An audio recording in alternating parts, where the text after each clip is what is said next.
Welcome back to Scout Report, the show where we put the statistical microscope over the latest goings-on in European football. With the transfer window reopening in less than a month, let's take a look at 3 potential moves that would make a lot of sense if they happen. José Gaya to Juventus.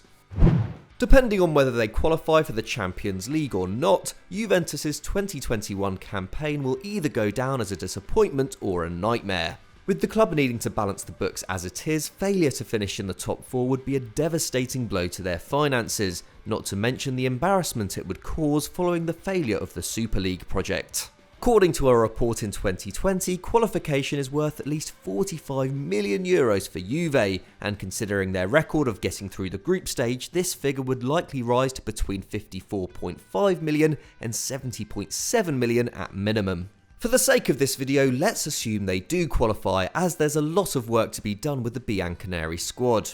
And one player who has been linked with a move to Turin over the past month is Valencia captain José Gaya. Suggested by us as a potential signing for Juve in a scout report back in February, it appears they are keen on the Spanish left-back, who has been with Los Che since the age of 11 and has been earmarked as one of Europe's most exciting players in his position since he became a first-team regular at 19.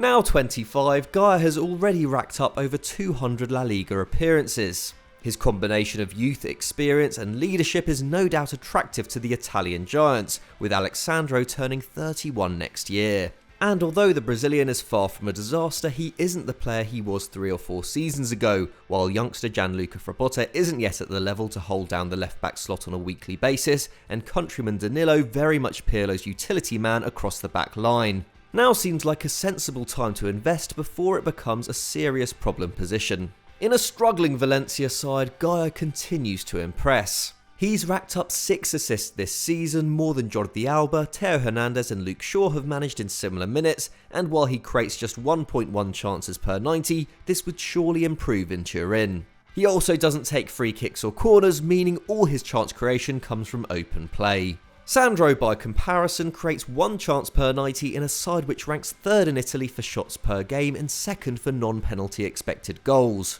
Valencia rank 10th in La Liga for shots and 15th for non-penalty expected goals, after the same number of games played this term. Sandro's decline has meant the side has relied primarily on Juan Cuadrado on the opposite flank for creative inspiration, and it's not like the Brazilian isn't getting forward. He's very involved in build-up and carries the ball towards goal more than anyone else in the Juve squad.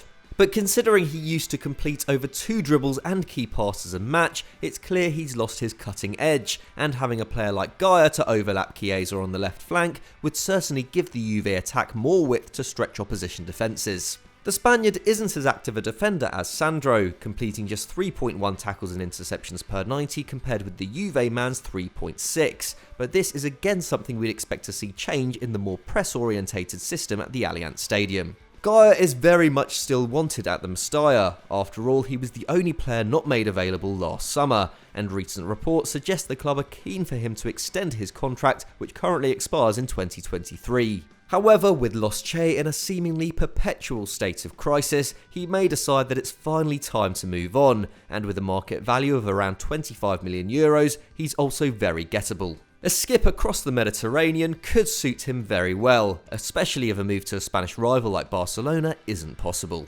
Before we move on to our next potential transfer, a quick reminder to subscribe to EFD and hit that notification bell so you never miss a video. Noni Madueke to Borussia Dortmund.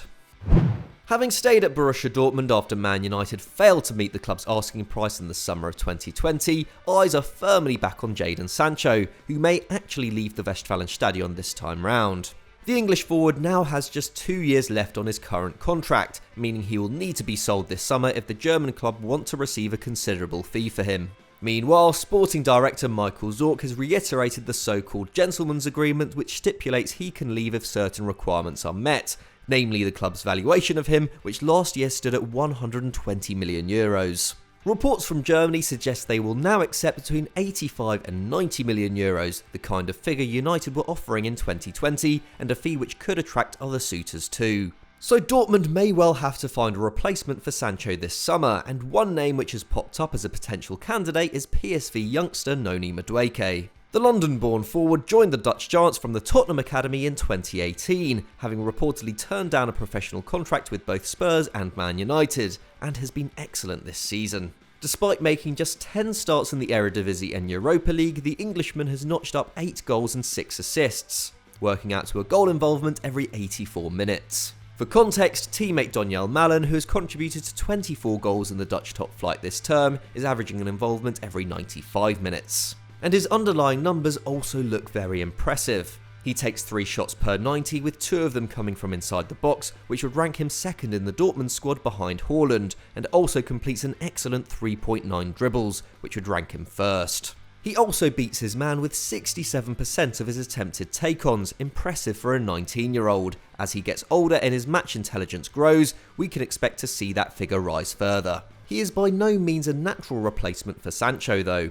Whereas the BVB star is primarily a creator, Madueke is a goal scorer by trade. While he's played a lot on the right this season, he has started predominantly through the centre, and it's in these games that he's had the biggest impact. His 1.6 key passes per 90, while perfectly decent, is some way off the 2.3 Sancho was averaging at his age in a stronger league. But at 19, there is plenty of time for Madueke's game to evolve. His blistering pace and technical prowess would make him well suited to Dortmund's direct and youthful attack, while he has already shown a readiness to play in different positions. If it means having a more direct goal threat on the right and letting the likes of Royce, Reina and Guerreiro shoulder more of the creative responsibility while the former Spurs boy develops, so be it. And with Bild reporting that the youngster could be available for as little as €15 million, he represents a low-risk investment. BVB are masters of turning a huge profit on young players. If he continues to progress at his current rate, Madueke could be another big success story for the German outfit.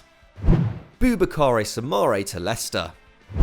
A potential move which now looks at an advanced stage is that of Boubakary Soumare to Leicester City. According to Fabrizio Romano, the Lille midfielder has had personal terms in place with the English club since February, and an agreement with the Ligue leaders is close to being completed. Valued at €35 million by his club, but with his contract up in 2022, Samare should be able to move for a lower fee, and Leicester have a near flawless record of signing central midfielders at a good price. Part of a Lille team which has sustained the best defensive record in Europe's top 5 leagues this term, Samare would be an excellent fit in this Foxes side, possessing both the defensive and ball-playing qualities needed to thrive in Brendan Rodgers' system. The Frenchman has matured alongside the superb Benjamin Andre, seeing his tackles and interceptions rise from 2.6 to 3.8 per 90, and his tackle success rate rise from 67% to 75%. The young midfielder is also Lille's most effective distributor, completing 9 passes into the final third per 90 as well as 7.3 progressive passes,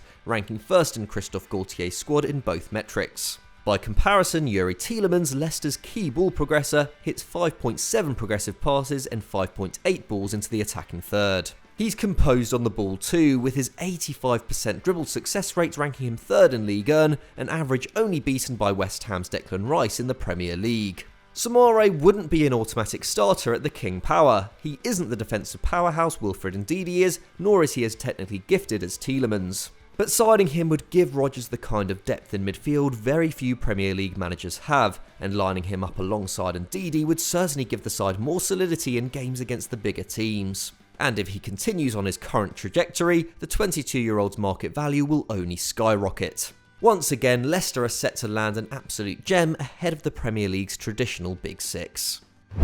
So that was our take on 3 smart moves that could happen this summer, but have you got any other shouts? Who knows, maybe we could do a part 2, let us know in the comments below. If you enjoyed this video, don't forget to leave us a like, and why not check out the latest EFD Explained, where we consider whether the 50+1 rule, which dictates ownership in Germany, would work in the Premier League. Thanks for watching, and we'll see you next time.